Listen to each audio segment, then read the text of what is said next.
Being the following week after Conor McGregor returned after 5 years and the extreme disappointment that he put on, the display of utter disgust that's in my body and my heart for the UFC is tremendous, though it's not their fault.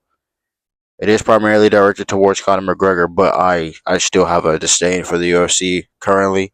After seeing my Spaniard goat get his face plastered across the floors of the White House, I mean, it hurt me. It hurt me.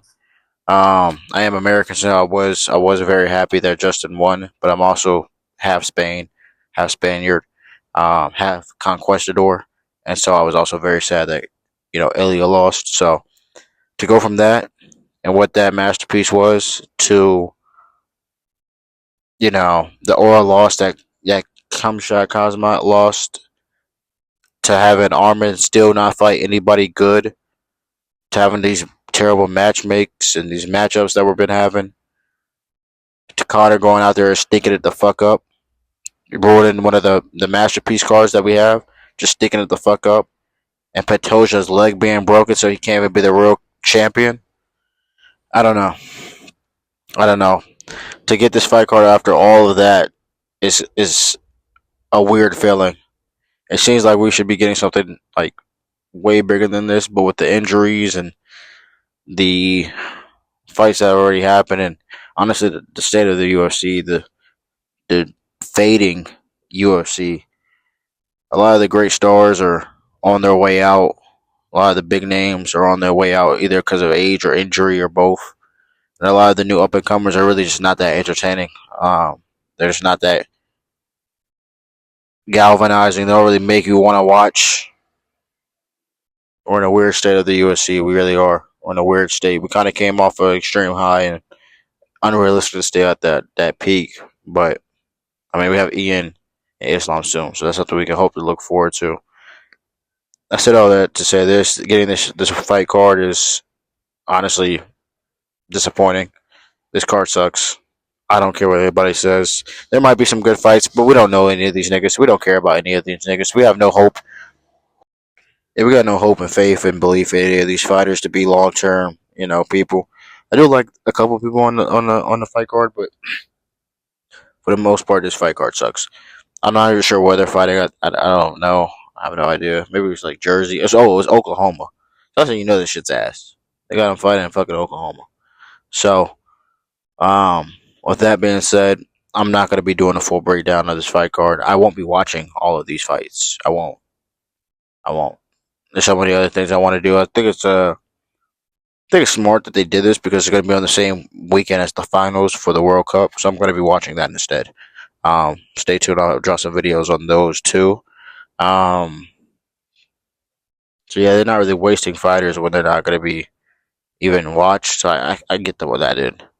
With that being said, the first of the two fights that I will be watching is Tommy McMillan versus Alexander or Ilya Taporia's clone, the Taporia third brother, the Taporia long lost Armenian Spaniard brother, Georgian brother. Um, really, I'm only watching this fight because Tommy McMillan is supposed to be under Sugar Sean's camp. I like Sugar Sean. He's supposed to be the bigger, younger, next Sugar Sean. At least that's what he thinks. That's what he believes in.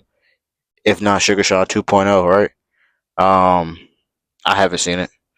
And then the person that he's fighting is Ilya Tapori's like look alike. To be honest with you, they don't fight alike. They're not. Their skills aren't similar, but he looks like him. I think it's Mortez. I've seen a couple of his fights. Let's start with him. He's good at pretty much everywhere, which is great. They're fighting at featherweight, which is great. He's a good size for featherweight, right? When you look at some of these guys, that's like 6'2" in those really light divisions, or like 6'3" in those really light divisions. Even like Sean, 5'11" in that light division. It's like bittersweet. It comes with like range. It comes with the ability to control distance, which is useful. Um, and then that brings us to our what the fuck?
that brings us to the second fight that I actually give a fuck about, which is gonna be the main card or the main fight of the night, which is DDP and Grandpa Usman.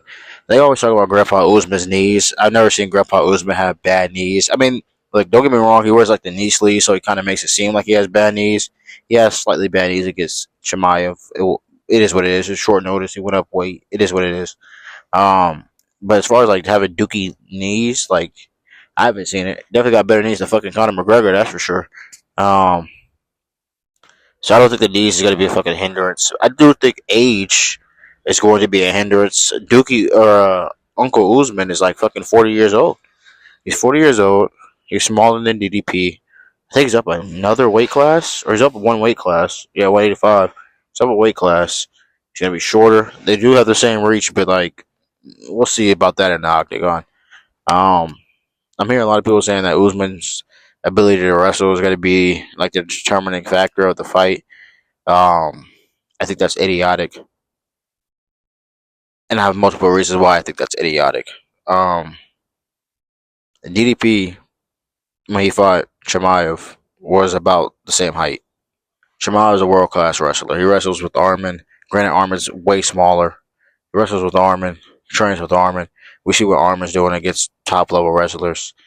Usman is also a good wrestler. Don't get me wrong, but everybody that wrestles understands that weight and size is a very big key factor. We all know that. And Usman's not gonna have the height. He's not gonna have the reach. He's not gonna have the weight against DDP. I feel like DDP was a big, strong, wide body. Is he white? Can I say white boy? I mean, he's African. I don't know what they call this nigga.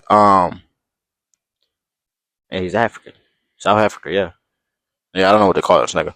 Um, I think he's gonna be able to just pretty much use the size against him. Like, even if Usman gets him down, it's a 5 round fight. I figure Usman's gonna at 40 years old tire out. That gives up 1 round, right? He's gonna get he's gonna give up either the fourth or the fifth. He's gonna just give it up. He's gonna give it up like a prostitute on her back. He's gonna give it up. So that's a round for DDP right there. Then we're gonna have another round where Usman's not gonna be able to sub him, right? So you could go ahead and give 2 rounds to DDP, and then on the feet, I just don't think I think it's night and day, which is crazy because DDP just be swinging around wild or random, but I think it's just night and day. I think it's just night and day on the feet. So I got DDP winning. I can see ground and pound knockout. I can see decision, unanimous. I think it's gonna be a clear victory for DDP.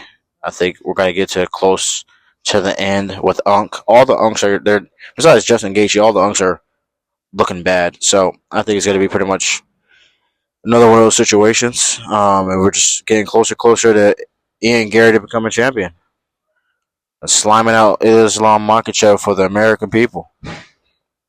Y'all stay tuned. Y'all let me know what y'all thoughts, and I'll drop more videos. Love, love, love, love, love.